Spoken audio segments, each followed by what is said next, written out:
கர்த்தருடைய மகிமையுள்ள நாமத்துக்கு ஸ்தோத்திரம்.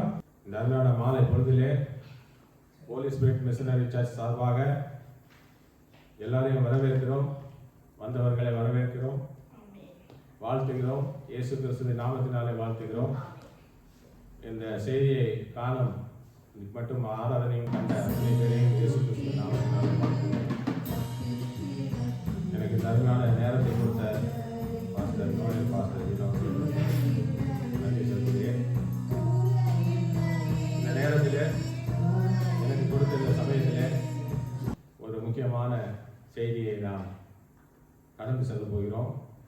இந்த செய்தி தொடங்குறதுக்கு முன்னாடி ஒரு இன்ட்ரோ இருக்குது, நீங்கள் எல்லாரும் பார்த்தா நல்லாயிருக்கும். இதில் இந்த செய்தியில் தலைப்பு என்னன்னா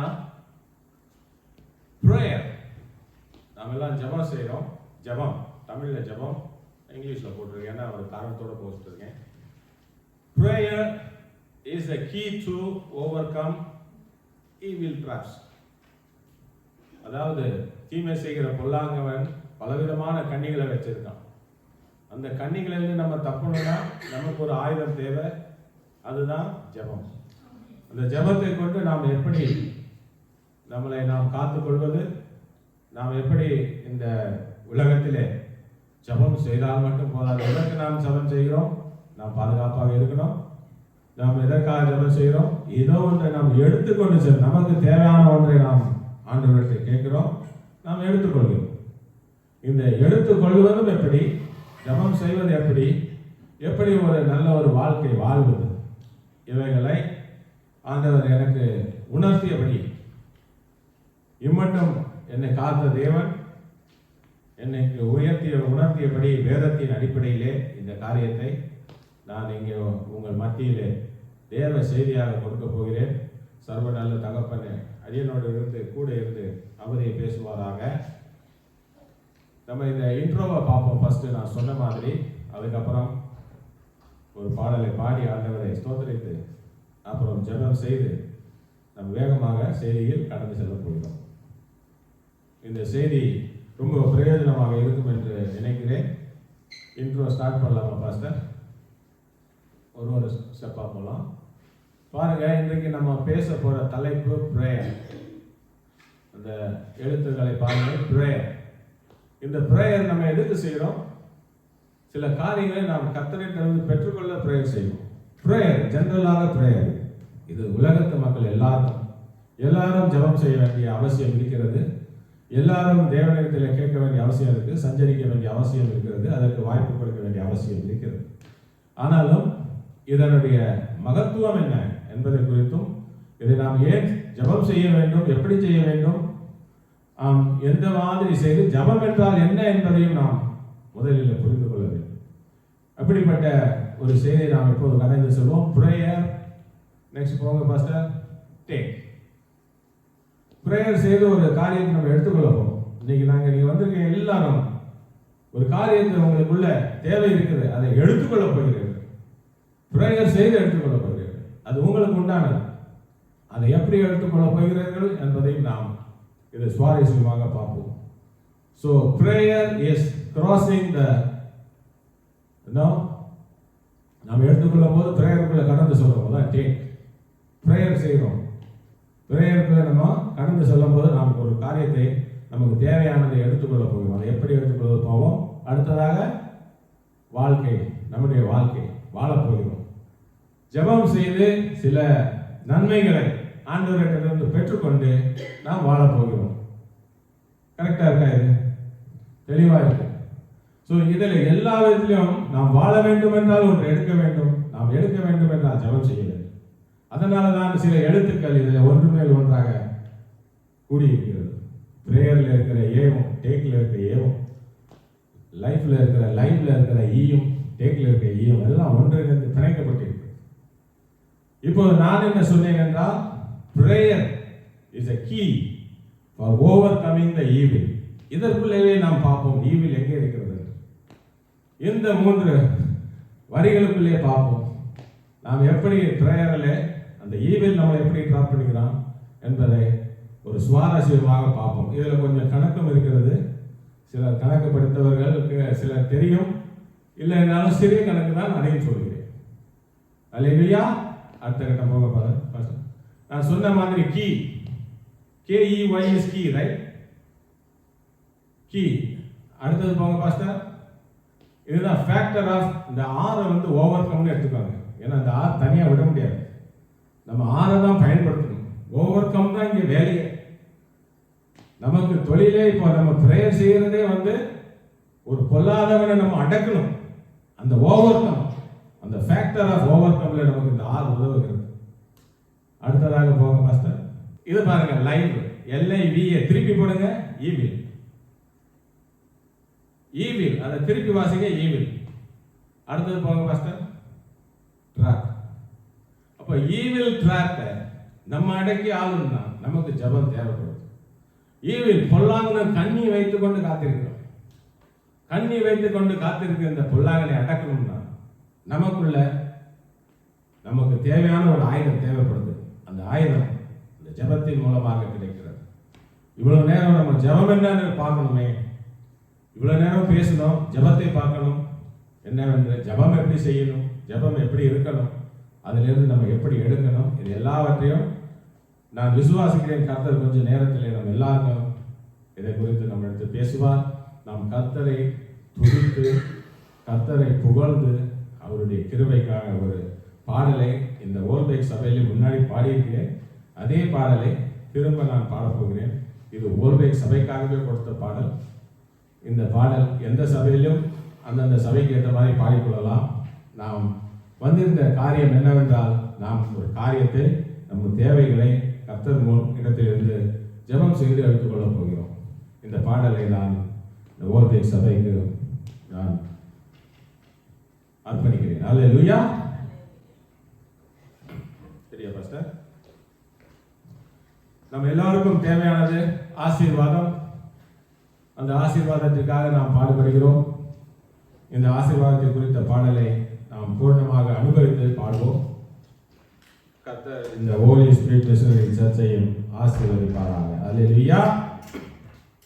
ஆசீர்வாதம் எங்கள் எப்படி இருக்கணும்னா, அது நிலையா இருக்கணும். ஒரு நாள் கொடுத்து மறுநாள் திருப்பி போற மாதிரி ஆசீர்வாதம் இருக்கக்கூடாது. நமக்கு நிலையான ஆசீர்வாதம் தேவை. அதை குறித்த இந்த பாடலை உற்சாகமாக சேர்த்து பாடுவோம். நிலையான ஆசீர்வாதம் தரும் தேவனே, அதை நிறைவாய் எங்களுக்கு தாரும் தேவனே. நிலையான ஆசீர்வாதம் தரும் தேவனே, அதை நிறைவாக எங்களுக்கு தாரும் தேவனே. சமாதானம் உம்மாலே வரும் தேவனே, அதை இப்பொழுதே தந்தருள வாரும் தேவனே. சமாதானம் உம்மாலே வரும் தேவனே, அதை இப்பொழுதே தந்தருள வாரும் தேவனே. தரும் தேவனே,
தரும் தேவனே தாரும் தேவனே அரும் தேவனே வாசும் தேவனே தரும் தேவனே தாரும் தேவனே அரும் தேவனே வாழும் தேவனே.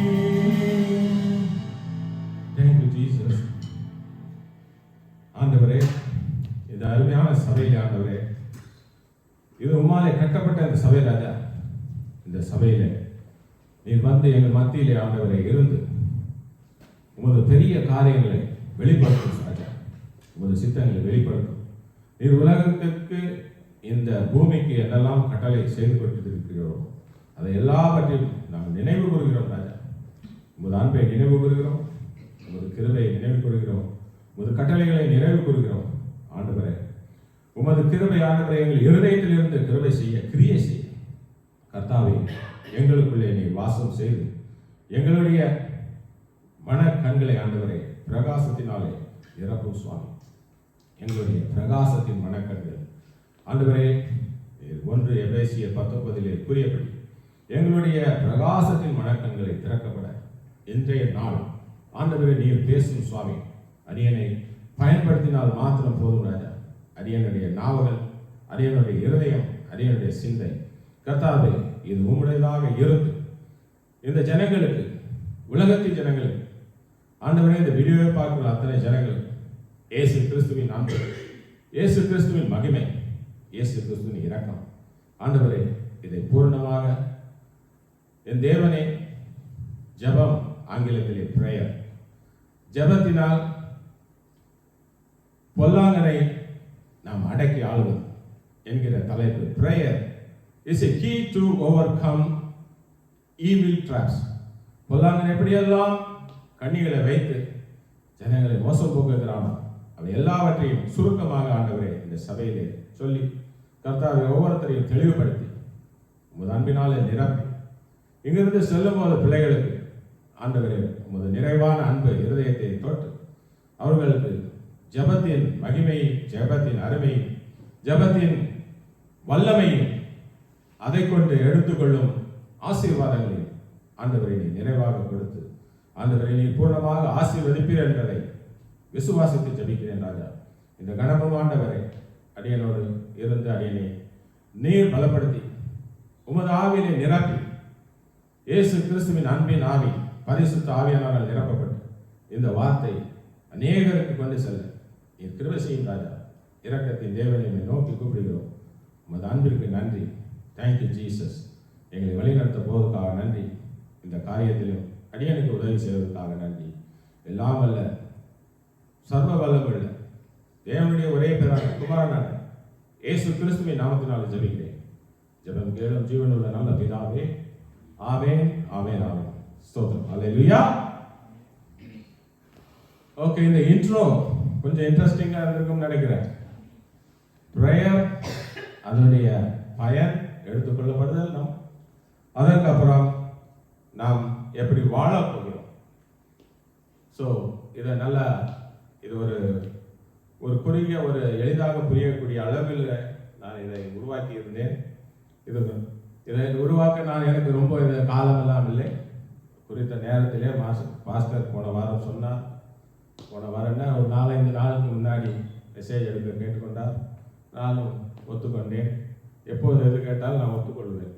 அதுதான் என்னுடைய பழக்கம். அதனால் ஒத்துக்கொள்ள முடியலை என்றால் பக்குவமாக சொல்லிவிடுவேன், இந்த நேரத்தில் எனக்கு இந்த காரியம் இருக்குது ஐயா அப்படின்னு. அதனால் எனக்கு இது கொடுத்த நல்ல வாய்ப்பாக நான் எடுத்துக்கொண்டு கர்த்தருடைய வார்த்தையை நாம் கவனமாக கேட்போம். நம்ம எல்லாருக்கும் தெரியும், சில நேரத்தில் நாம் அதிக நேரம் தெரிந்ததையே நாம் தெரிந்து கொண்டு அதிகமாக தெரிய வேண்டியவைகளை நாம் சில நேரத்தில் மிஸ் பண்ண வாய்ப்புகள் இருக்குது. அதனால் நாம் எப்பொழுதுமே தெரிந்த காரியங்களிலே நாம் புரிதலோடு இருக்கும்போது ஒரு பிரச்சனை இல்லை.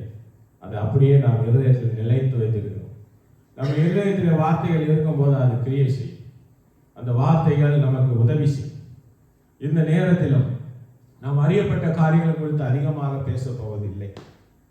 அது அநேகமாக நாம் பேசி ஆயிற்று. வசனங்கள் இருக்கிறது, நாம் அதை குறித்து நாம் ஆழமாக தியானிப்போம். வசனங்களை தியானிக்கணும். வசனங்கள் அநேகமாக இருக்கிறது. அந்தந்த நேரத்திலே தியானம் செய்யும் போது பல விஷயங்கள் வெளிப்படுகிறது. அதான் இந்த வேதத்துடைய மகிமையே அதுதான். இந்த ஒரே வேதம் தான் உலகம் முழுக்க என்னென்னலாம் நடக்குகிறதோ, நடந்து வருகிறதோ, இனி நடக்க போகிறதோ, அவை எல்லாவற்றையும் அறிவிக்கும் ஒரு முக்கிய புத்தகமாக இருக்கிறது பரிசுத்த வேதாகமம். யாராவது இந்த வேதாகமத்தை யாரும் படிக்கலைன்னா அந்தந்த பாஷையில வாங்கி படித்துக் கொள்ளுங்கள். இதை படித்தாலே ஒரு மாற்றம், ஒரு நல்ல ஒரு முன்னேற்றம் வாழ்க்கையில் உண்டாகிறது. அப்படிப்பட்ட ஒரு நல்ல புஸ்தகமாக பரிசுத்த வேதாகமம் இருக்கிறபடியால் இந்த வேதாகமத்தை படிப்பவருக்கு வழி தெரிகிறது. அநேகருக்கு இன்னும் இந்த வேதாகமம் என்னாலே தெரியாது. அப்படி இருக்க ஜெபம் எப்படி அவர்கள் செய்வார்கள்? அதனால தான் இந்த நேரத்திலே நான் இந்த வாய்ப்பை நான் எப்படி பயன்படுத்திக் கொண்டிருக்கிறேன் என்றால், இந்த ஹோலி ஸ்பிரிட் மிஷனரி சர்ச் மூலமாக அநேகர் இயேசு கிறிஸ்துவின் வார்த்தைகளும் சர்வ வல்ல தகப்பன் பரமண்டலத்தில் இருக்கிற தகப்பனுடைய சித்தங்களையும் நாம் ஜனங்களுக்கு அறிவிக்க இது ஒரு நல்ல வாய்ப்பாக நாம் கருதி இதை நாம் கடந்து செல்வோம். அதனாலே நான் அறிந்த சத்தியங்களை குறித்து அதிகமாக நான் இதில் போகாமல், இந்த உலகம் சிருஷ்டிக்கப்பட்டிருக்கிறது என்பது நமக்கு தெரியும். இந்த உலகம் டார்வின் வழியில போய் பார்த்தால் இது மில்லியன் மில்லியன் மில்லியன் போகும். ஆனால் அது இல்லை. இந்த உலகம் சிருஷ்டிக்கப்பட்டிருக்கிறது. குரங்கிலிருந்து மனிதன் வந்தான் என்று சொல்கிறார். அவர் சொல்லுவதை பரத்தன் கேட்கிறான். அது நம்மளுடைய கேள்விக்கு இல்லை, நம்முடைய செவிக்கு இல்லை. மனுஷன் சிருஷ்டிக்கப்பட்டிருக்கிறான். மனுஷனாகவே, மனுஷனை தன் சாயலாகவே ஆண்டவர் சிருஷ்டித்தார் என்பது நாம் அறிந்தோம். அதே மனுஷன் ஆதாமிலிருந்து, அதாவது ஆதாமா ஜெனசிஸ் ஆதியாகமம் 1:27 படித்தால் தெரியும். அவர் ஆணும் பெண்ணுமாக மனுஷ ஜாதியை உண்டாக்கி அவர் பல்கி பெருக அனுபவித்து ஒரு காலகட்டத்தில் பொல்லாத பிரச்சனைகளால் கண்டு அவர் அழித்தே போட்டார். ஒரே ஒரு குடும்பம் நோவாவின் குடும்பத்தை மாத்திரம் வைத்துவிட்டு மற்றவர்களை தீர்த்து கட்டிவிட்டார். எதுவும் நமக்கு தெரியும். அதாவது கர்த்தர் அவர் பார்வைக்கு எது நல்லதாக இல்லையோ, செம்மையாக இல்லையோ, அவரின் சித்தத்தின்படி இல்லையோ, அங்கே கண்டித்துணர்த்தி ஒவ்வொரு காரியத்தை செய்கிறார். அதையும் கேட்காமல் போகும்போது அழிந்து போடுகிறார். அப்படிப்பட்ட ஒரு உக்கிரமான தேவன் நம்முடைய தேவன். இந்த உக்கிரம் ஒரு மனுஷனுக்கோ 2 மனுஷனுக்கோ இல்லை, ஒரு ஊருக்கோ இல்லை, நாட்டுக்கோ இல்லை, இது உலகத்துக்கே உண்டானது. இருந்தாலும் கர்த்தரை அறிந்து கொள்ளக்கூடிய அந்த இருதயத்தின் இந்த மன கண்கள் என்றது அது பலருக்கு திறக்கப்படவில்லை. அப்படித்தானே சொல்கிறது. 1 எபேசியர் 1:19 என்ன சொல்கிறது? மன கண்களை இவர்கள் திறக்காதபடியால், பிரகாசம் பண்ணாதபடியால் பல பிரச்சனைகள் வருகிறது. அந்த மன கண்களை பற்றியும் நாம் பார்ப்போம். இப்படியாக நம்முடைய தேவன் பரலோகத்தில் இருக்கிறார் என்று எல்லாருக்கும் தெரியும்.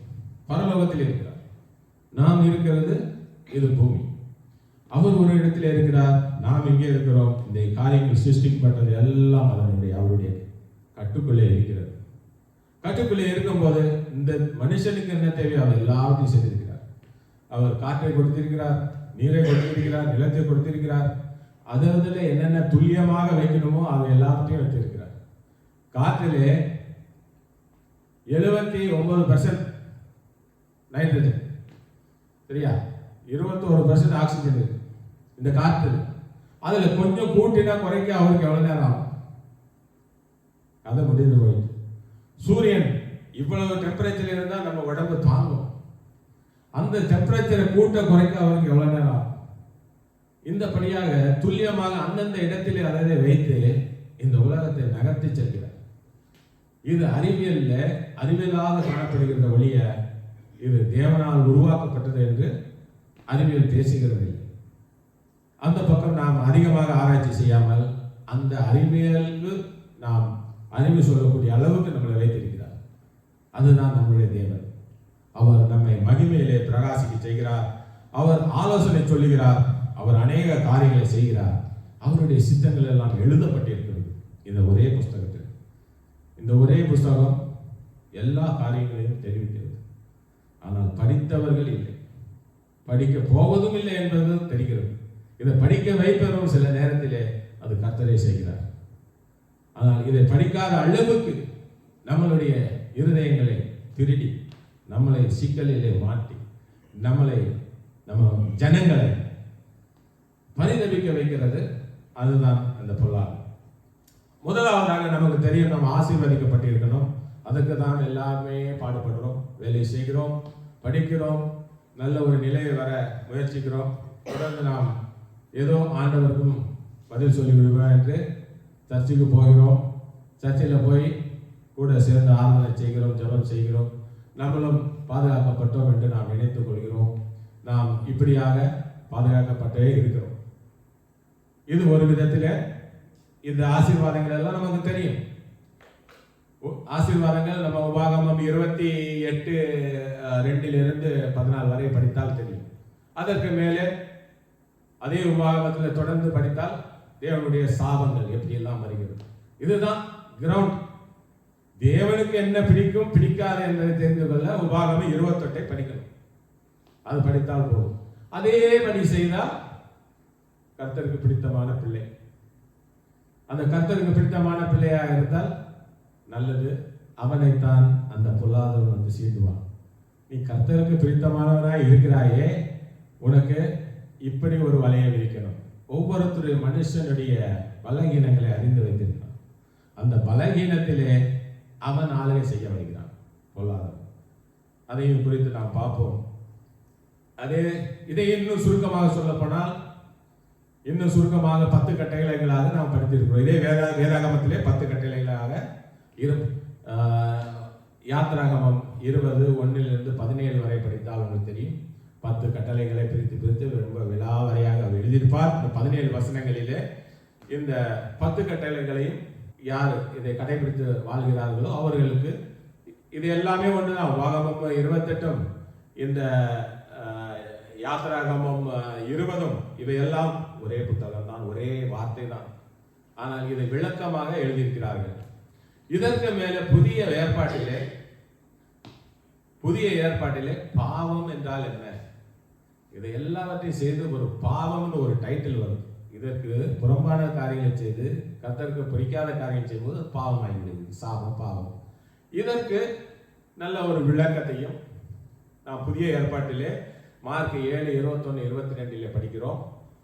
என்னெல்லாம் மனுஷனுடைய இருதயத்தில் இருந்து புறப்படுகிற இந்த பொல்லாத கிரியைகள் பாவமாக மாறி இந்த பாவத்தின் என்னென்னலாம் செய்தோமோ இந்த காரியங்கள் எல்லாம் பொல்லாதவன் கையில் இருக்கிறது.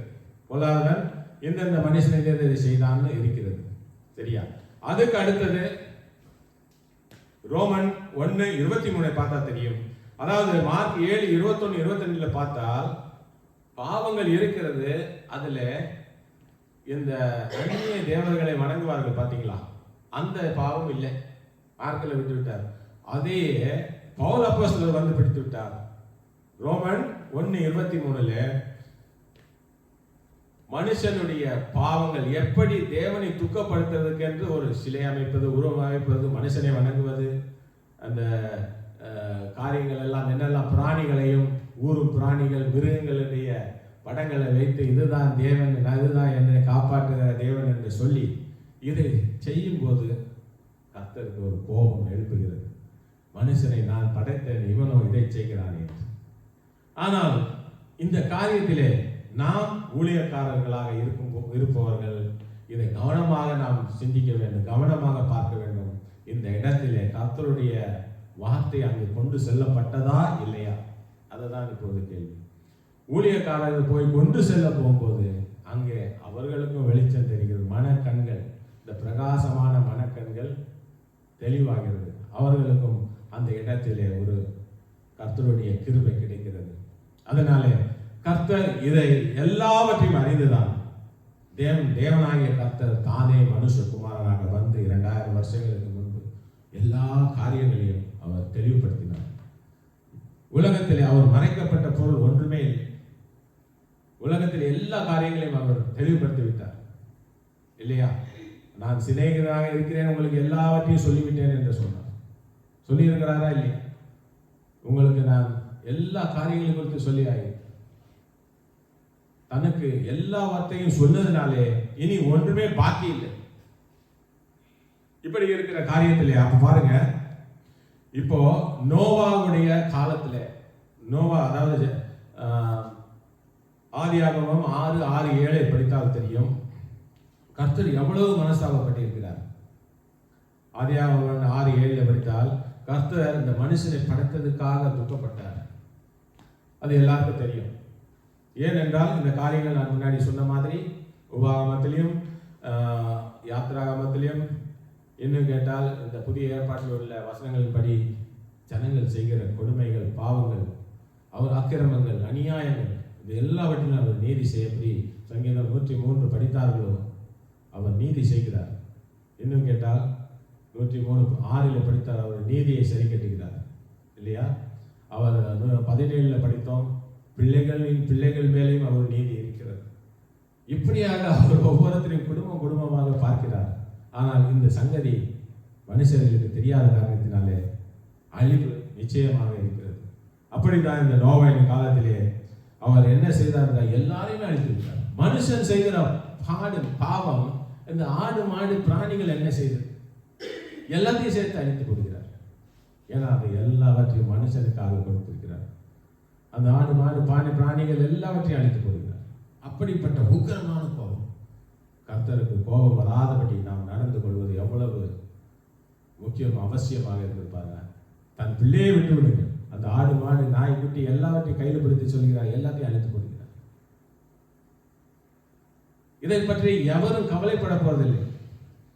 இன்றைக்கு மனுஷரை எப்படி தூக்கி வைத்து அவர்களை தேவன் என்று சொல்கிறார்களோ, போட்டோவை வைத்துக் கொண்டு அந்த ஆடு மாடுகளை இவர்கள்தான் தேவன் என்று சொல்கிறார்களோ, அந்த ஆடு மாடுகள்லாம் அழிந்து போகும்போது அவர்களுக்கு அந்த ஆடு மாடு மேல அக்கறை கிடையாது. ஏன்னா இவர்களால் தானே அது அழிய போகிறது, இந்த மனுஷர்களால். அப்படி இந்த காரியங்களை நாம் கூர்மையாக ஆராய்ந்து பார்த்தால் கர்த்தருடைய சித்தம் இது என்று தெரிந்த ஒரு மனுஷன் நடக்கும்போது அங்கே எல்லா கதவுகளும் ஆண்டவர் உங்களுக்கு அதை தேவையான அளவுக்கு உங்களுக்காக அதை திறந்து, கதவுகள் திறக்கப்பட நேரத்தில் திறக்க, மூடப்பட வேண்டியத்தில் மூடி உங்களை பாதுகாத்துக் கொள்வார். இந்த காரியத்திலே நாம் ஒரு சிறிய தெளிவை கொடுக்கிறேன். நான் நமது சப்ஜெக்ட் ஜெபம். இன்றைய கருத்து ஜெபத்தை குறித்து.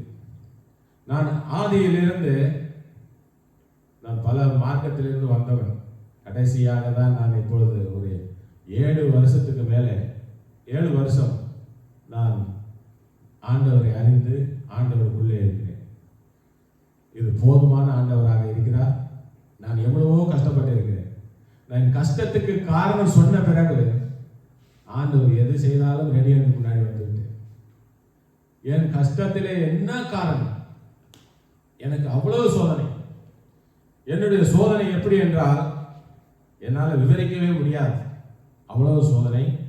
சோதனைக்கு காரணங்கள் என்னன்னு கேட்டால் அதையும் விவரிக்க முடியாது. இதை உட்கார்ந்து பேசினால் சிலர் என்னை வெறுத்து விடுவார்கள். அதனால்தான் இன்னர் மேன் என்ற ஒரு புத்தகத்தை எழுதினேன். நானே எழுதினேன், இதை வெளியிட்டேன். இந்த ஆங்கில புத்தகத்தை வெளியிட்டு,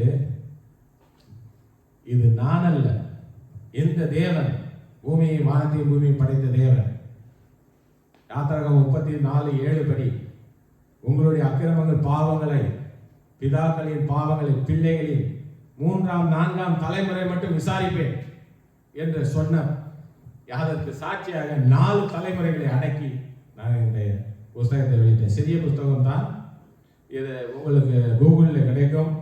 நீங்கள் தேவையானால் அதை சர்ச் பண்ணி வாங்கிக் கொள்ளலாம். ஆனால் கூகுளில் ஃப்ரீயாக கூட பல பேஜுகள் இருக்கும், நீங்கள் படித்துக் கொள்ளலாம். அதனால கர்த்தர் நீதி செய்ய போகிறார் என்பது உண்மை. எனக்கு சட்டம் தெரியும் தெரியாது என்று சொல்ல அங்கே வாக்கு வழக்காட முடியாது. கர்த்தருடைய வார்த்தையை மனுஷன் அறிந்து கொள்ளக்கூடிய அளவுக்கு புத்தியை கொடுத்திருக்கிறார். சமீபத்தில் ஒரு 2 நாள் முன்னாடி என்னுடைய வீட்டு விண்டோ மூலமாக 3 சீகல்ஸ், அதாவது மண்ணை தட்டி புழுவை வர வைத்து அந்த அந்த வார்ம்ஸ் இருக்கு பாருங்க, அதை வந்து சாப்பிடுது. விண்டோ மூலமாக பார்த்தேன். இது என்ன காலை இப்படியே தட்டிக்கிட்டே இருக்க ஒரு பறவை, அதுக்கு என்ன குளிர் எடுக்குதா, நடுக்கமா, எனக்கு ஒன்றும் புரியல. கூகுளில் போய் பார்த்தேன், இந்த சீகோல் ஏன் தரையை தட்டிக்கிட்டு இருக்கிறது? கர்த்தருடைய ஞானத்தை பாருங்கள். அதுக்கு அந்த நேரத்தில் மழை விட்டு இருக்கிறது. அந்த புல்லில் போய் அந்த சீகோல் தட்டும் போது வாம்ஸ் வெளியே வருது, மழை பெய்தது போல ஒரு நடிப்பு. இந்த தந்திரத்தை கர்த்தர் பறவைக்குள்ளே வைத்திருக்கிறார். ஒரு பறவைக்குள்ளே அது அங்கே இருந்துகிட்டு பில்டிங் மேலே இருக்குது, கீழே வந்து ஆகாரத்தை வந்து கொண்டு மேலே போகிறது. நான் கண்கூடாக பார்த்ததில் ஒரு வீடியோ கூட போட்டேன். இப்படியாக கர்த்தர் ஒவ்வொரு பிராணியையும் அவர் போஷிக்க வல்லவராக இருக்கிறார். ஒரு சிறிய எஸ்டாமல் தான் இது, 2 நாள் முன்னாடி பார்த்தது, நேற்று பார்த்தது. ஸோ இப்படித்தான் கர்த்தர் எல்லாரையும் போஷிக்கிறார். ஆனால் அந்த கர்த்தருக்கு கொடுத்த ஞானம் மனுஷனுக்கு இல்லை என்று யாரும் சொல்ல முடியாது. மனுஷனுக்கு ஞானம் இல்லை, கர்த்தர் தெரியாது என்று யாருமே சொல்ல முடியாது. இந்த காலத்தில் நம்மை படைத்த தேவன் ஒருவன் இருக்கிறான் என்பது அவனுக்கு தெரியும்.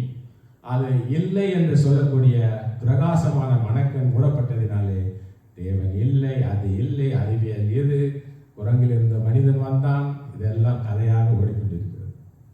இந்த கதையை முறியடிக்க நமக்கு இப்போ பலம் தேவையில்லை. ஏனென்றால் இதனால் ஒன்று ஆகப் போவது கிடையாது.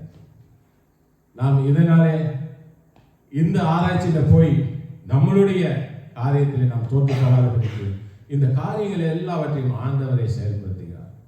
இந்த கர்த்தருடைய வார்த்தை எனக்கு அறியாதான். நான் சொன்ன மாதிரி ஒரு 7 வருஷம் முன்னாடி தான் நான் கர்த்தரை அறிந்து வந்தவன். நான் பிறவியிலேயே எல்லாம் அறிந்தவன் கிடையாது. நான் இந்த உலகத்திலே முதல் மனிதன் எங்கேருந்து வந்து கேட்டால், என் தாய் என்னை மென்டல் ஹாஸ்பிட்டலுக்கு அனுப்பி வைத்தார்கள். இவன் ஏதோ கேள்வி கேட்குறான், எனக்கு நான் என்ன பதிலை சொல்றது? ஆதி மனிதன். ஏன்னா இப்போ ஒரு பாப்புலேஷன் ஒரு நம்பர் இருக்குது, இன்னும் 100 வருஷம் முன்னாடி போனால் அது ஒரு நம்பர் குறையுது. அப்படியே போனால் அந்த மனுஷன் முதல் மனுஷன் எங்கேருந்து வந்தான்? வேர் த ஃபர்ஸ்ட் மேன் கம்? எனக்கு தெரியாது. இதுதான் ஆதாமிலிருந்து வந்தான், ஏவாள் வந்தான். இது கதை ஸ்கூலில் கூட சொல்லிக் கொடுக்கல. படித்தார்கள் எல்லாம் பாவம் செய்யக்கூடாது, அது செய்யக்கூடாது, சொல்லக்கூடாது. இந்த மூல கருத்துக்களை நமக்கு படிப்பிக்கவில்லை. இதை யாரும் எந்த அறிவியலையோ எந்த ஸ்கூல்லையும் சொல்லிக் கொடுப்பதில்லை. மனுஷன் செல்லு ஆராய்ச்சி எல்லாம் செய்கிறான். இந்த மனுஷன் எங்கிருந்து வந்தான்னு ஏதாவது ஒரு அறிவியல் புத்தகத்தில் எழுதப்பட்டிருக்கிறதா? இல்லை. ஏன்னா அவங்க முதலே எழுதிவிட்டார்கள், குரங்கிலிருந்து வந்தான் என்று. அவன் குரங்கிலிருந்து வந்தவனே எல்லாம் குரங்காய் போயிட்டு, குரங்கு போல தாவி தாவி எல்லாம் அழிந்து போயிட்டு. ஆனால் அது இல்லையே, சத்தியம் அது இல்லை. சத்தியம் இங்கே எழுதப்பட்டு ஒரு புத்தகமாக இருக்கிறது. அந்த புத்தகத்தை யாரும் படிக்கவில்லை. அதுதான் பரிசுத்த வேதாகமம். நாம் அதை படித்ததினாலே நமக்கு ஞானம் வந்திருக்கிறது. போன முறை ஒரு இதாக கேள்வி கேட்டேன், நாம் வேதத்தை அறிந்ததினாலே நாம் ஆசீர்வதிக்கப்பட்டிருக்கிறோமா? நாம் ஆசீர்வதிக்கப்பட்டதினாலே வேதத்தை அறிந்திருக்கிறோம். இதெல்லாம் காலகட்டத்தை சம்பந்தப்பட்டது. யாருக்கு எப்பொழுது கர்த்தர் வெளிப்படுத்துகிறாரோ அவனுக்கு விமோச்சனம் உண்டோ, 3ஆம் 4ஆம் தலைமுறை மட்டும் விசாரிக்க நேரத்திலே தன்னுடைய அறிவை பயன்படுத்தி கர்த்தரை தேடி வருவனுக்கு ஆசீர்வாதம் கிடைக்கிறது. அது எந்த நேரத்திலே மனுஷன் தன்னை ஒப்பு கொடுத்து இயேசுவிடத்தில் வந்தான் என்று நமக்கு தெரியாது. ஒரு மனிதன் 60 வருஷம் பாவம் செய்துவிட்டு 61ஆவது வருஷத்தில் வந்தாலும் அங்கேயும் அவனுக்கு விமோசனம் கிடைக்கிறது, அன்றே கிடைக்கிறது. அதுவும் பாக்கியவானாக இருக்கிறான். ஒருவன் பிறவியிலிருந்தே சிறு பிள்ளைகளாக இருக்கும் போதே சிறு பிள்ளைகளே சபைக்கு வந்து எல்லாம் அறிந்து கொள்கிறார்கள், ஆசீர்வதிக்கப்பட்டிருக்கிறார்கள். அந்த ஆசீர்வாதத்தை நாம் தக்க வைத்துக் கொண்டிருக்கிறோமா? அதையும் போன முறை நாம் பார்த்தோம். நம் ஆசீர்வாதங்களை தக்க வைத்துக் கொள்ள வேண்டும். இந்த காரியத்திலே நாம் ரொம்ப கவனமாக இருக்கணும்.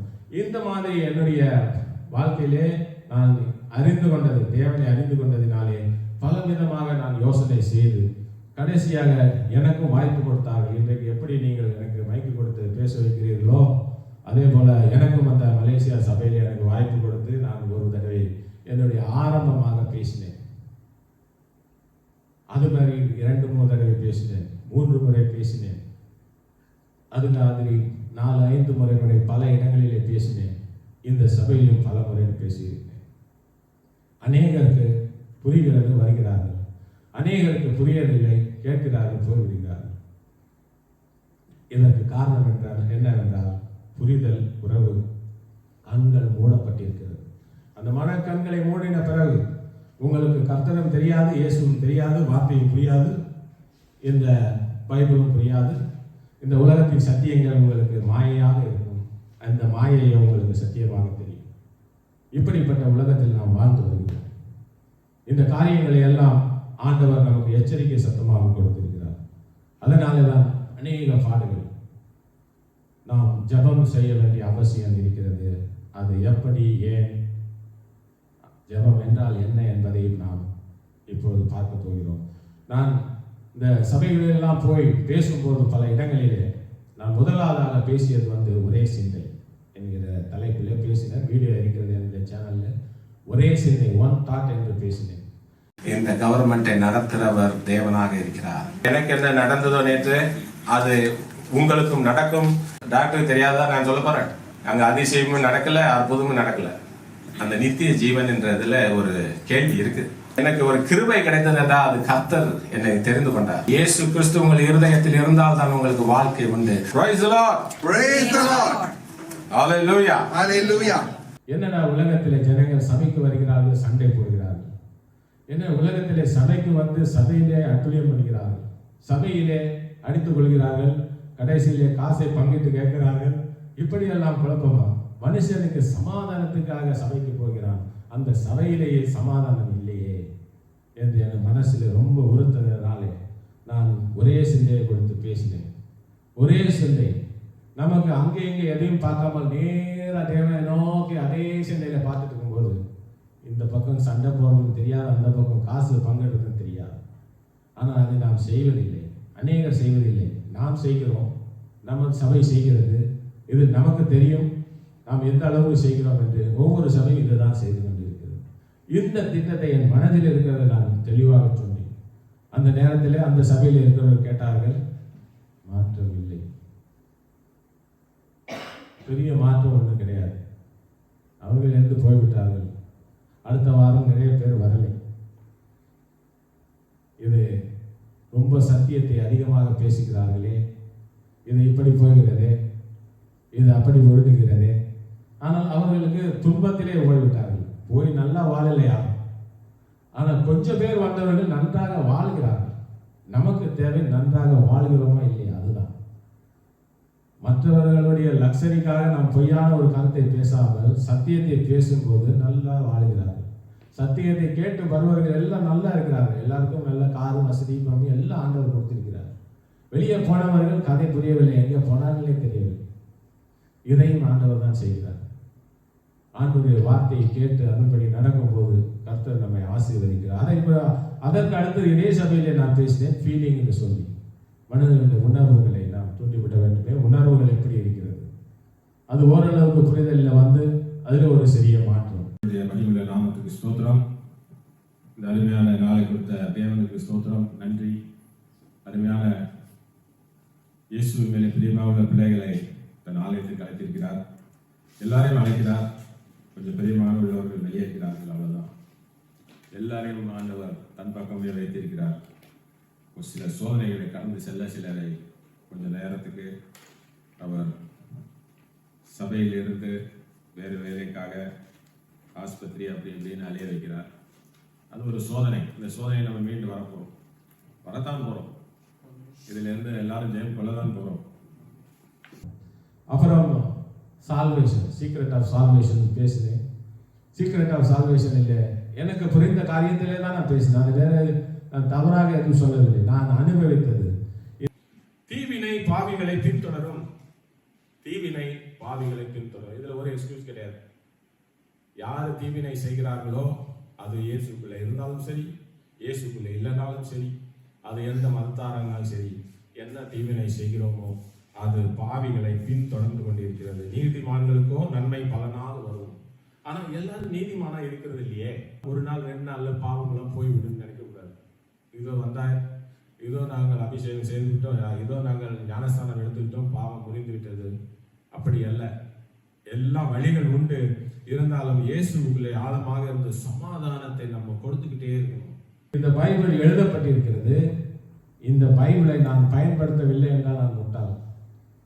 இந்த பைபிளில் எழுதப்பட்டிருக்கிற அத்தனையும் நான் பயன்படுத்தி கொண்டு வருகிறேன். எனக்கும் மற்றவருக்கும் உண்டான வித்தியாசமே இதுதான்.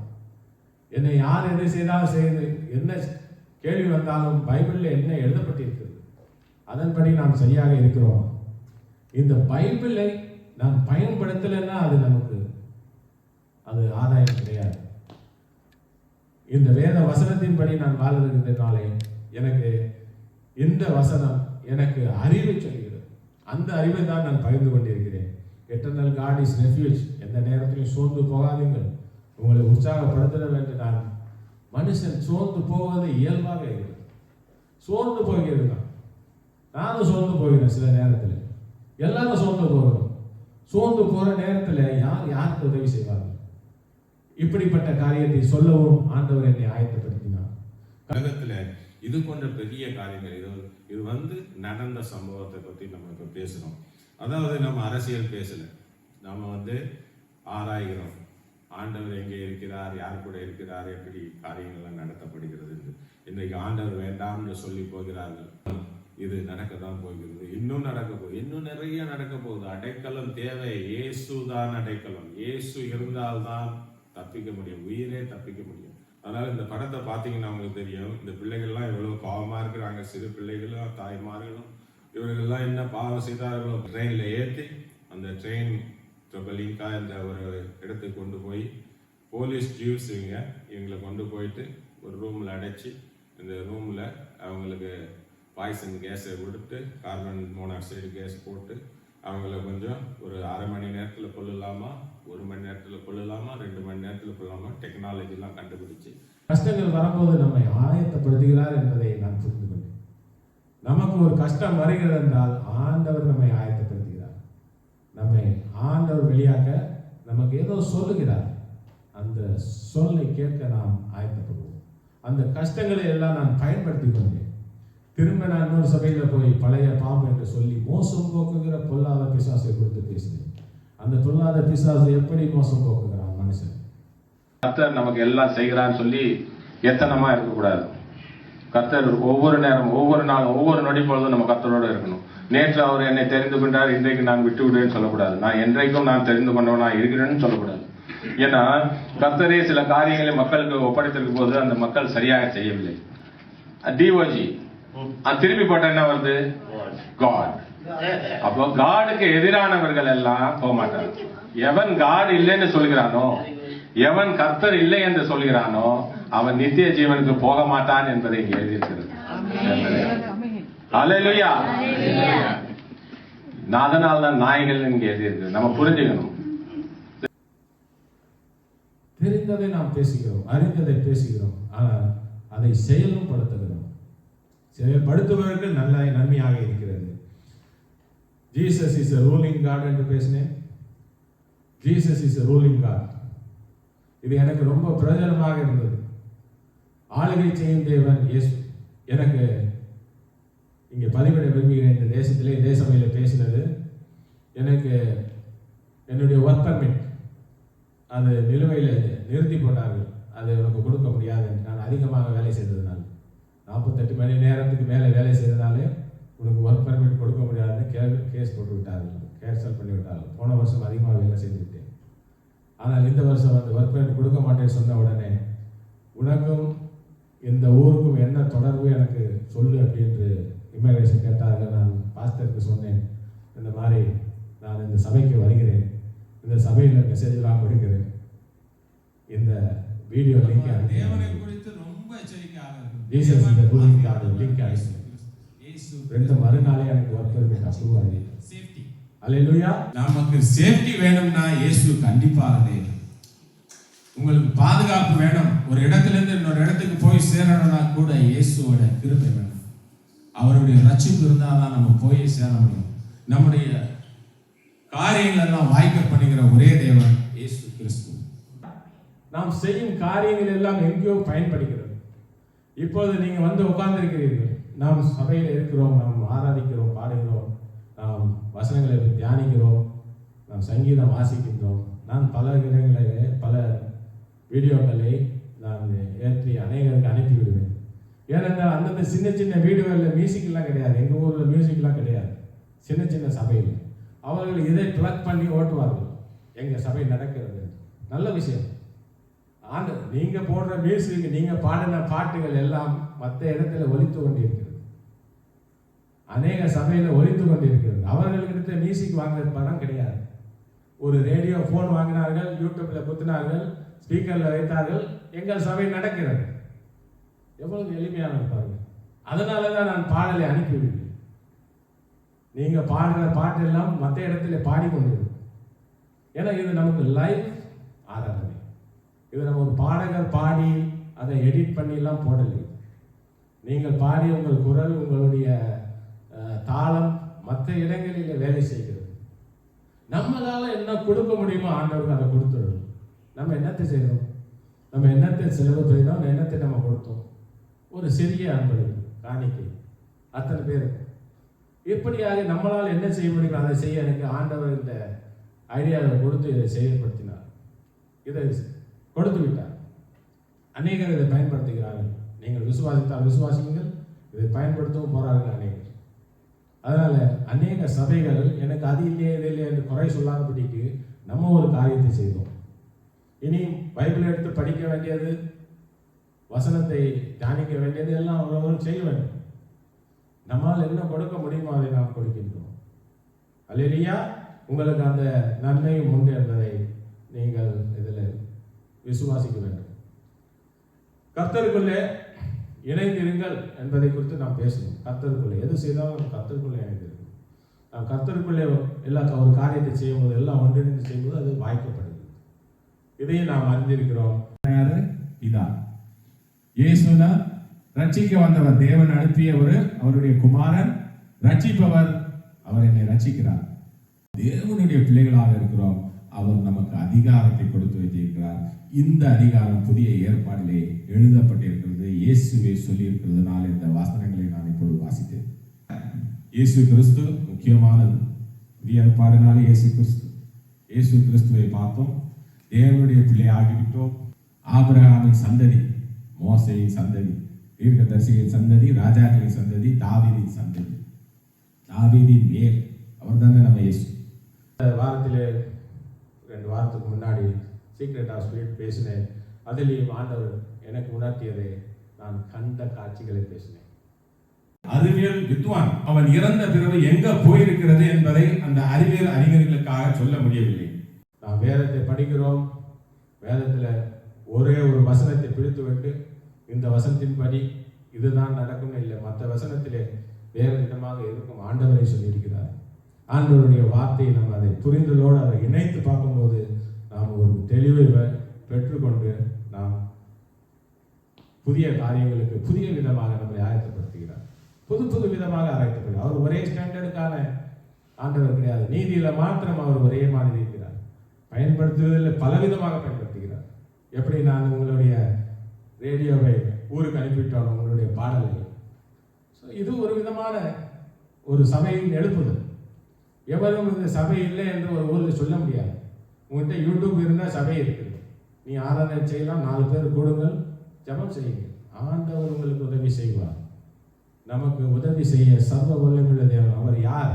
ராஜாக்களுக்கெல்லாம் ராஜா. நீங்கள் எந்த ராஜாவுக்கு முன்னாடி போய் நிற்க வேண்டாம். எல்லா ராஜாக்களும் அவர் கடையில் தான் இருக்கிறாங்க, அவர் இடத்துல தான் இருக்கிறாங்க. அதனால ஆளுகை செய்யும் தேவன் நம்மளுடைய தேவன், அவ்வளோ அருமையான தேவன். இப்பொழுது நாம் பிரேயருக்கு வரும்போது வேதத்தில் யாபேசன் என்ற ஒரு கர்த்தருக்கு பிரியமான ஒரு மனுஷர், அவர் எப்படி ஜெபம் செய்கிறார் என்றால் 1 நாளாகமம் 4:9-10. 1 நாளாகமம் 1 Chronicles 4:9-10. யாபேஸ் தன் சகோதரை பார்க்கிலும் கனம் பெற்றவனாய் இருந்தான். அவன் தாய் நான் துக்கத்தோடு அவனை பெற்றேன் என்று சொல்லி அவனுக்கு யாபேஸ் என்று பெயரிட்டான். அவனுக்கு என்ன ஒரு துக்கம்னு தெரியல. யாபேஸுக்கு பிறக்கும் போது துக்கத்தோடு அந்த பிள்ளைய பிறந்த ஒரு பிள்ளை ஒரு வீட்டில் பிறக்குதுன்னா எவ்வளோ சந்தோஷப்படுவோம். அநேக சந்தோஷப்படுவாங்க. பொதுவாக இதுதான் இயல்பு. ஐயோ இந்த பிள்ளை பிறந்துச்சேன்னு கவலைப்படுறது இருக்கிறாங்க. அந்த அளவுக்கு துக்கம், அந்த மகனுக்கு துக்கம். ஆனால் இதற்கு பின்னாடி எதற்கு துக்கம் என்பதை நான் ஆராயாமல் அடுத்த கட்டம் போகும்போது யாபேஸ் இஸ்ரவேலின் தேவனாகிய கர்த்தரை நோக்கி, தேவனை நோக்கி, தேவரீர் என்னை ஆசீர்வதித்து என் எல்லையை பெரிதாக்கி உமது கரம் என்னோடு இருந்து தீங்கு என்னை துக்கப்படுத்தாதபடிக்கு அதற்கு என்னை விலக்கி காத்தருளும் என்று வேண்டிக் கொண்டான். அவன் வேண்டிக் கொண்டதை தேவன் அருளினார். பாருங்க, யாபேசு ஒரு குறிப்பிட்ட காரியத்தை பற்றி பேசுறாரு. ஆண்டவர்கிட்ட என்னத்தை கேட்கிறாருன்னா அவருக்கு ஒரு எல்லை இருக்கு. அவருக்கு ஏற்கனவே கனம் பொருந்தியவனாக இருக்கிறார். முதல் வசனத்துல, அதாவது 9ல் 10வது வசனத்துல இன்னும் எல்லையை பெருக்கணும். அவர் அந்த மாதிரி ஒரு தேவையாக இருக்குது, அவருக்கு அந்த தேவை இருக்குது. இந்த ஜெபத்தை கர்த்தர் கேட்டார். ஏப்பா உனக்கு தான் ஒரு கனமாக இருக்கிறே, உனக்கு எல்லா இதுவும் இருக்கே, எல்லாவற்றிலும் கனம் பெற்றவனா இருக்கிறாயே, உனக்கு இன்னும் எதுக்கு எல்லைன்னு ஆண்டவர் சொல்லல. அந்த எல்லைக்கு அவருக்கு தகுதியா இருக்கிறார்.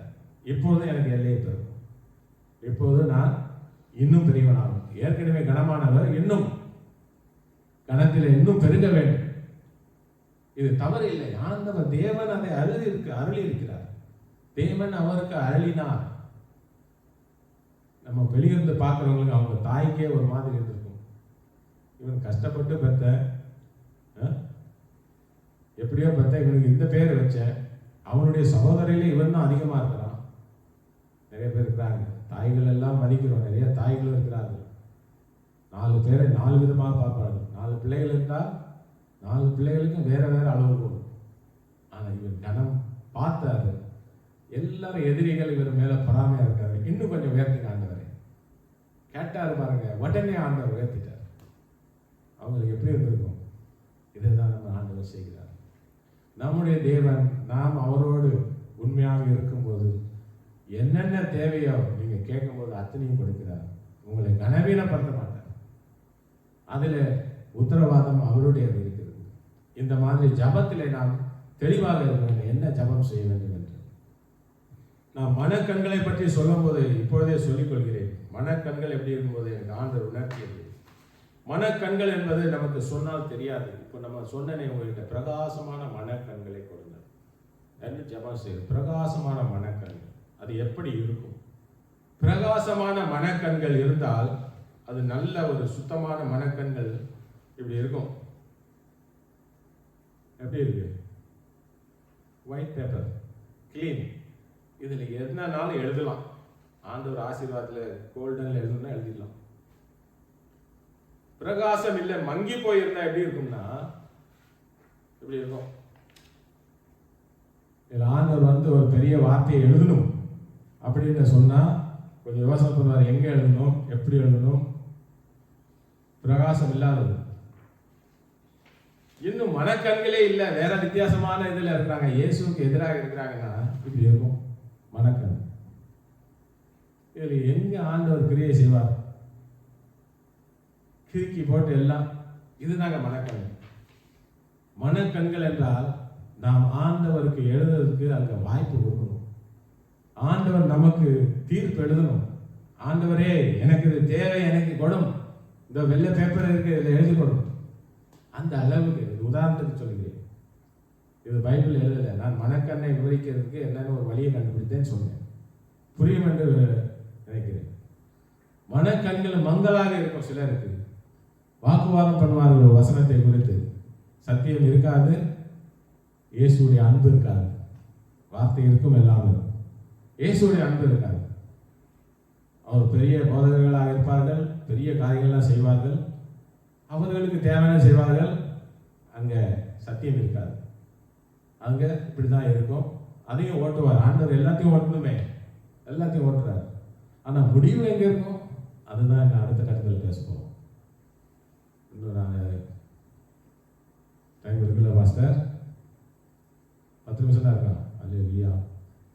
பாருங்க, இந்த மனக்கண்களை நம்ம பூர்ணமாக அறிந்திருக்கணும். மனக்கண்களை நாம் திறந்து காமிக்கும் போது அவருக்கு அவருடைய வார்த்தைகளும் அவருடைய ஆசீர்வாதங்களும் வருகிறது.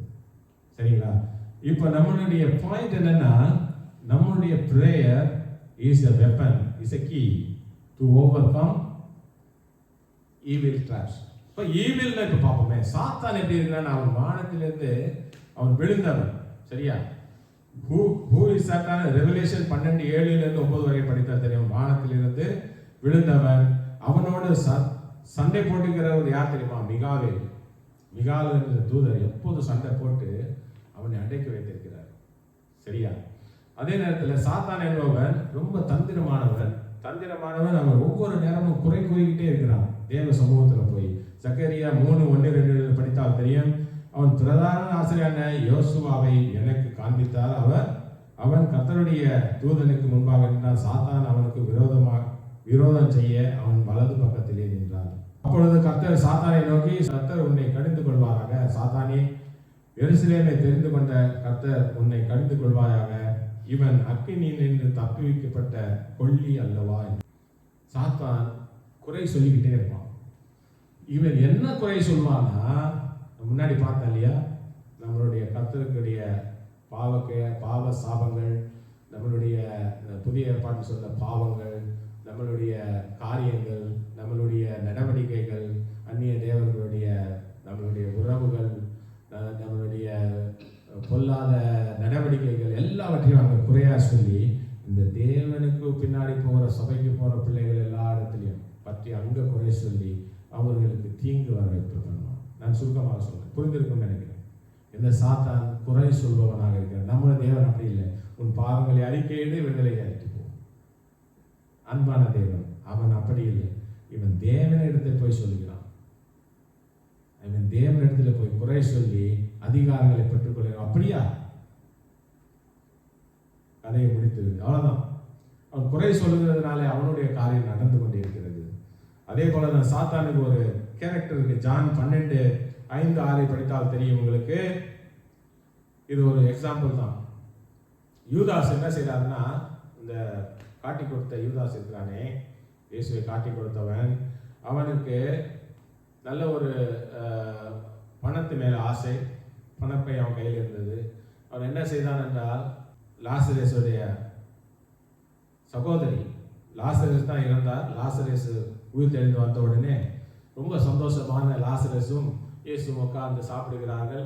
சகோதரி பார்த்தால் ஒரு நல்ல ஒரு தைலத்தை, பரிமள தைலத்தை கொண்டு வந்து நம்ம ஆண்டவருக்கு காலில் பூசி ஆண்டவரை ரொம்ப கனப்படுத்தினார். அந்த வீடு முழுக்க ஒரே நல்ல ஒரு நறுமணம். இதை பார்த்த யூதாஸுக்கு என்ன ஆகிவிட்டால், இந்த பரிமள தைலத்தை எதுக்கு வீணாக்கினாய்? இந்த காசை வைத்திருந்தால் இது நமக்கு ஒரு பழைய நிறைய பேருக்கு நம்ம கொடுத்துருக்கலாமே, இல்லாதவர்களுக்கு சாப்பாடு போட்டிருக்கலாமே, அப்படி இப்படின்னு ஒரு கதையை சொல்லவே அவன் ஆண்டவர் பிரிந்து போயிடுச்சு. அப்போது அந்த நேரத்தில் இவன் எந்த தரித்திரை கொடுத்து அவனுக்கு அக்கறை கிடையாது, பணத்தின் மேலே அக்கறை. அதனால சாத்தான் ஆதியிலிருந்தே யூதாசை ஆயத்தப்படுத்தி கொண்டு வந்தான். சாத்தான் ஒரு நாளில் பூந்தான், அது வேற விஷயம். அவன் சாத்தான் ஆயத்தப்படுத்துகிறான் சில ஆட்களை. எப்பொழுது உள்ளே கூறுகிறானோ அன்றைக்கு வெடிக்கும். ஒரு மனுஷனுடைய சுபரூபம் தெரியும், அவன் மாறி போவான், இயேசுக்கு எதிராக நிற்பான். இதையும் நாம மனசில் வைத்துக்கணும். இதைத்தானே சொல்லியிருக்க லூக்கா 22:1-3 வரை படித்தால் தெரியும், எல்லாருக்கும் தெரியும். லூக்கா 22:3 அப்பொழுது 12 ஒருவனான காரியத்தினும் மறுபெயர் கொண்ட யூதாசுக்குள் சாத்தான் பூந்தான். சாத்தான் அப்பதான் போடுறான். போன பிறகுதான் பெரிய காரியம் செய்யணும். அதுக்கு முன்னாடி இருக்க 2 வசனத்தை விட்டுருவாங்க. அந்த 2 வசனத்தை நான் தியானம் பண்ணும்போது, பஸ்கா எண்ணப்பட்ட பிற்பில்லாத அப்ப பண்டிகை சமீபம் ஆயிட்டு. லூக்கா 1:2 பாருங்க. அப்பொழுது பிரதான ஆசாரியரும் வேத பாரகரும் அவரை கொலை செய்யும்படி யோசித்து ஜனங்களுக்கு பயப்படப்பட்டபடியினால் எவ்விதமாய் அப்படி செய்யலாம் என்று வகை தேடினார்கள். இப்ப யாரை பத்தி படிக்கிறோம்? யூதாஸ் இல்ல, பிரதான ஆசாரியரும் வேத பாரகரும். அப்போ பிரதான ஆசாரியரும் வேத பாரகர் யாரு? இவங்க கர்த்தருக்கு ஊழியக்காரர்கள், ஊழியம் தான் செய்யறாங்க அந்த காலத்துல பழைய ஏற்பாட்டின் படி. பிரதான ஆசாரியரும் வேத பாரகரும். வேத பாரகர் இந்த பழைய ஏற்பாடை ரொம்ப வரி வழியாக அவர்கள் தியானித்து அதன்படி செய்கிறவர்கள். இவர்கள் கொலை செய்யும் போது 3ஆம் வசனத்தில் தான் சாத்தான் யூதாஸ்குள்ளே போடுறான். அவன் ஏற்கனவே அந்த பிரதான ஆசாரிக்குள்ளேயும் அந்த வேத பாரகருக்கு உள்ளே இருக்கிறான். யாரு? சாத்தான். சாத்தான் ஏற்கனவே அந்த ஃபுல் அட்மினிஸ்ட்ரேஷன் ஹெட் ஆபீஸ்ல இருக்கிறான். இந்த ஒரு மனுஷனை யூதாஸை பயன்படுத்தணும் கொண்டால் அவன் காட்டி கொடுப்பான். அதுதான் அவனுடைய வேலை. மீதி அரேஞ்ச்மெண்ட், கில்லிங் வேலையெல்லாம் வேற ஆள் பண்றாங்க. ஸோ சாத்தான் என்பவன் தந்திரக்காரன். அவன் ஜனங்களுக்குள்ள எளிதாக புரிந்து விடுவான். இப்பொழுது நம்ம பிரேயர் பத்தி பேசுவோம். ரொம்ப டைம் இல்லாதனால பிரேயர்ல எப்படியெல்லாம் பிரேயர் செய்யறதா, முதலாவதாக ஆண்டவர் பிரேயர் ஏன் செய்யணும்னு சொல்லும் போது நாம் இப்போ பார்த்தோம் இல்லையா, இந்த பொல்லாத கிரியைகள் எல்லாம் விளக்கி நம்மளை இந்த பொல்லாத எடுத்து காப்பாற்றுறதுக்கு ஆண்டவர் நமக்கு சகாயம் செய்யும். அதுதான் பிரேயர். ஆண்டவருடைய கம்யூனிகேஷன் பண்ணணும், அதுதான் வழி. உண்மையிலே இருந்து ஆராதித்து, உண்மையிலே ஆண்டவருக்கு மனஸ்தாபப்பட்டு தன்னுடைய பாவங்களை அறிக்கைட்டு உண்மையிலே அவரோடு ஐக்கியமாக இருப்பது தான் வழி. அதுதான் பிரேயர். அதை செய்யணும். ஏன் செய்யணும்னா ஆண்டவர் அவ்வளவு மனஸ்தாபப்பட்டு இருக்கிறார் மனுஷருக்கு மேல. அதையும் பார்ப்போம். ஸோ இதுதான் பிரேயர் எப்படி இருக்கணும்னா இந்த மாதிரி இருக்கணும். அதுல முதலாவதாக ஃபெய்த் பிரேயர். மத்தேயு 6:9-13 வரை நம்ம எல்லாரும் படித்திருப்போம், எல்லாரும் தெரியும். ஜெபம் செய்ய வேண்டியது விதமாவது எப்படி என்று நமக்கு ஆண்டவர் இயேசு கிறிஸ்து சொன்ன வழி இதுவே. பரமண்டலங்களில் இருக்கிற எங்கள் பிதாவே, உம்முடைய நாமம் பரிசுத்தப்படுவதாக, உம்முடைய ராஜ்யம் வருவதாக, உம்முடைய சித்தம் பரமண்டலத்தில் செய்யப்படுகிறது போல பூமியிலேயும் செய்யப்படுவதாக. எங்களுக்கு வேண்டிய ஆகாரத்தை இன்று எங்களுக்கு தாரும். எங்கள் கடனாளிகளுக்கு நாங்கள் மன்னிக்கிறது போல எங்கள் கடன்களை எங்களுக்கு மன்னியும். எங்களை சோதனைக்கு பட பண்ணாமல் தீமையில் என்று எங்களை ரட்சித்துக் கொள்ளும். ராஜ்யமும் வல்லமையும் மகிமையும் என்றென்றைக்கும் உடையவில்லை. ஆமென். இதுதான் இயேசுவானவர் நமக்கு சொல்லிக் கொடுத்த ஜெபம். இந்த ஜெபத்தை எல்லாரும் செய்யணும், அனுதினமும் செய்யணும். எல்லாரும் இந்த ஜெபத்தை செய்யும்போது, இயேசு கொடுத்த அதே ஜெபத்தை நாம் செய்யும்போது நமக்கு ஒரு அதிகாரம் வருகிறது. நான் சொன்ன வார்த்தையின்படி இந்த மகன் ஜெபம் செய்தான். அது மினிமம். இந்த ஜெபம் குறைந்தபட்சம். அதே நீங்க 2 ராஜாக்கள் 20:11 பார்த்தால் தெரியும்.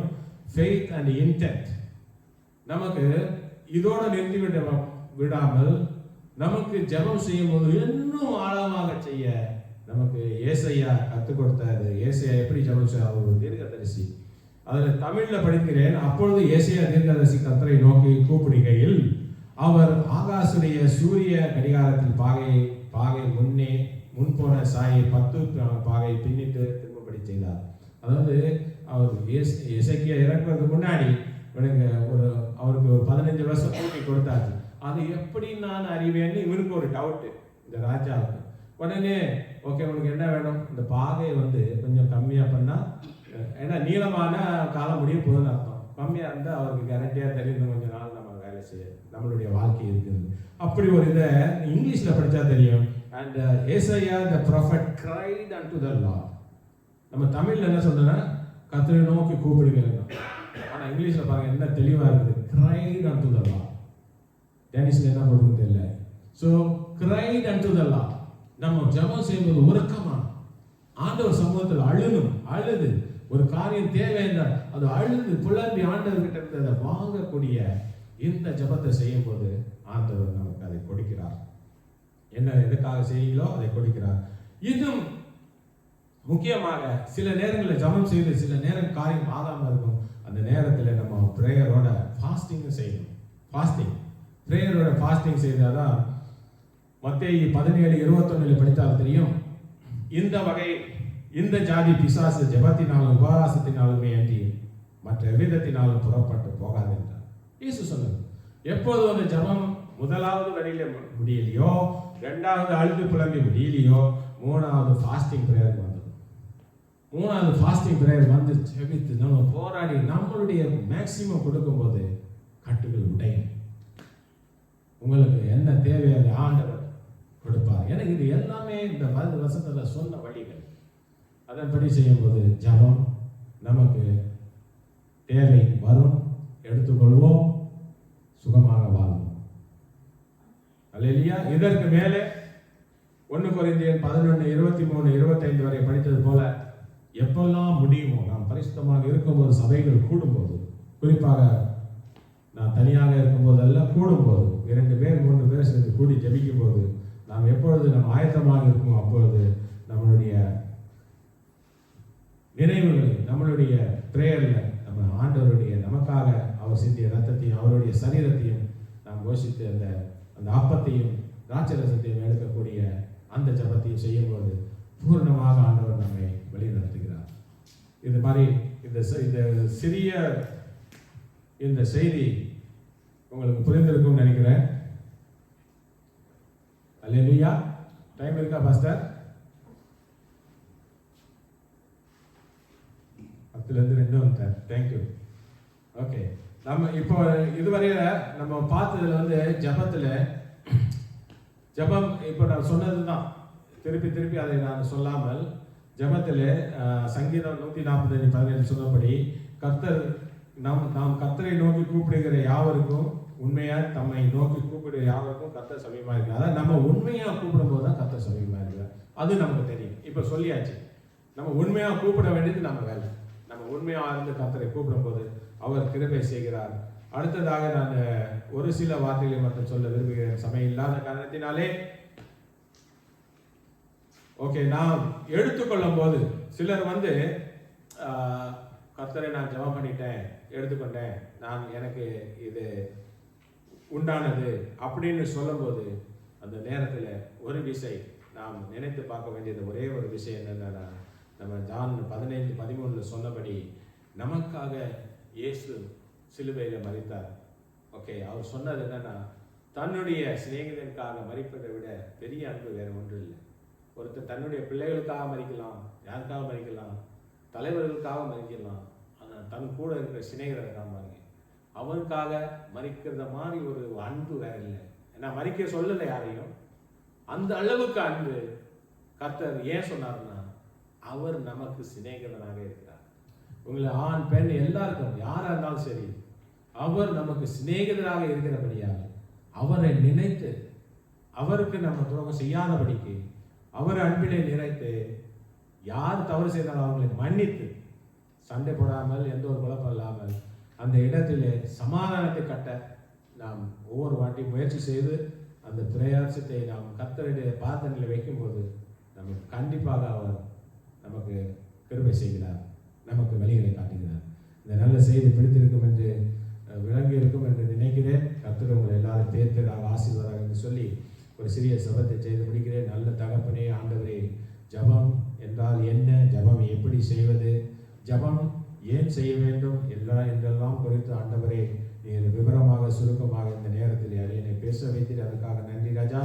கர்த்தாவே, உமது அன்பினாலே நாங்கள் சிறந்து எங்களுடைய மனக்கண்கள் முன்னாடி இருக்கிற திரையெல்லாம் நீர் கிழித்து போட்டு, கர்த்தாவே உமது அன்பினாலே நாங்கள் நிறையப்பட்டு, நல்ல தேவனே இயேசு கிறிஸ்துவே, நாங்கள் உண்மையினாலே ரட்சிக்கப்பட்டு உமது வல்லமையினாலே காக்கப்பட்டு எங்கள் தேவைகள் எல்லாம் அறிந்த தேவனே, நாங்கள் செய்யும் விண்ணப்பங்களை நீர் கேட்டு எங்களுக்கு உதவி செய்து, கர்த்தாவே இந்த பூமியிலே நாங்கள் எல்லா காரியங்களும் ஜெயத்தோடு செய்து உமது பரிசுத்த ராஜாங்கம் பரலோகத்தின் ராஜாங்கம் அதை காண நாங்கள் ஒவ்வொரு பிரயாசத்தை செய்து, கர்த்தாவே எங்களை நீர் கரம் பிடித்து நடத்தணும் சுவாமி. கர்த்தாவே, எங்களை இடைவிடாது கரம் பிடித்து நடத்தும் நல்ல தேவன் நீர் என்பதை விசுவாசித்து, கர்த்தாவே உமது அன்புக்கு ஏங்கி ஆண்டவரே இந்த நேரத்தில் இந்த ஓல்பேக்ஸ் மிஷனரி சர்ச், இந்த ஹோலி ஸ்பிரிட் மிஷனரி சர்ச் ஓல்பேக்கில் ஆண்டவரே நீர் உமது வார்த்தைகளை கொடுத்து உமது மகிமையை வெளிப்படுத்தினீர். அதற்காக நன்றி ராஜா. தொடர்ந்து எங்களை பாதுகாத்து வழி நடத்தும் நம் கர்த்தராகிய இயேசு கிறிஸ்துவின் நாமத்தினாலே ஜெபிக்கிறேன் பிதாவே. ஆமென், ஆமென், ஆமென். ஸ்தோத்திரம்.